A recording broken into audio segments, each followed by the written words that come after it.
രാമന്തളിയിലെ കൂട്ടമരണം നമ്മളിൽ ഞെട്ടലും അതീവ ദുഃഖവുമാണ് ഉണ്ടാക്കിയത്.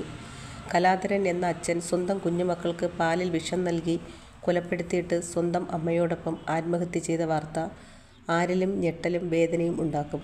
പക്ഷേ രാമന്തളിയിലെ ഈ കേസ് നമ്മളെ ചിന്തിപ്പിക്കേണ്ടിയിരിക്കുന്നു, നമ്മുടെ കണ്ണുകൾ തുറപ്പിക്കേണ്ടിയിരിക്കുന്നു. പറയാതെ വയ്യ. പ്രിയപ്പെട്ട കലാധര, താങ്കൾ ചെയ്തത് തികഞ്ഞ അന്യായമാണ്, കൊടും ക്രൂരതയാണ്. ആ കുഞ്ഞുമക്കളുടെ ജീവനെടുക്കാൻ നിങ്ങൾക്ക് യാതൊരു അധികാരവും അവകാശവും ഇല്ലായിരുന്നു.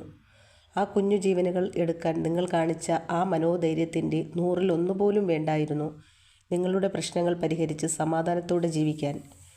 ഭാര്യ 2 കള്ളക്കേസുകൾ കൊടുത്താൽ തീരുന്നതൊന്നുമല്ലായിരുന്നു നിങ്ങളുടെയും നിങ്ങളുടെ മക്കളുടെയും ജീവിതം. സിനിമാ താരം ഉർവശി തൻ്റെ മക്കൾക്കായി കോടതിയിൽ യാചിച്ചിട്ടുണ്ട്. അന്ന് കുട്ടി പോലും അമ്മയെ വേണ്ടാന്ന് പറഞ്ഞു. ഇന്നോ അവൾ അമ്മയുടെ കൂടെ തന്നെയുണ്ട്. ഈ കഥകളൊക്കെ നമുക്കും പാഠങ്ങളാകേണ്ടതാണ്. കോടതികൾ നിയമവും ന്യായവും ഒക്കെ വിധിക്കുമ്പോൾ നമ്മൾ ആ ദിവസങ്ങളെ പക്വതയോടെ കാണുക. കുട്ടികൾ അമ്മയ്ക്കൊപ്പം പോയാലും അവർ മനസ്സുകൊണ്ട് അച്ഛനൊപ്പം ഉണ്ടാകുമായിരുന്നു.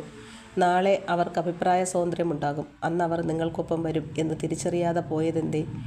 നിങ്ങൾ നിങ്ങളുടെ ഭാര്യയെ ജയിക്കാൻ അനുവദിക്കാതിരുന്നപ്പോൾ സംഭവിച്ചത് നിങ്ങൾ സ്വയം തോൽക്കുകയും ആ കുഞ്ഞുങ്ങളെ കൂടി തോൽപ്പിക്കുകയും ചെയ്തു എന്നതാണ്.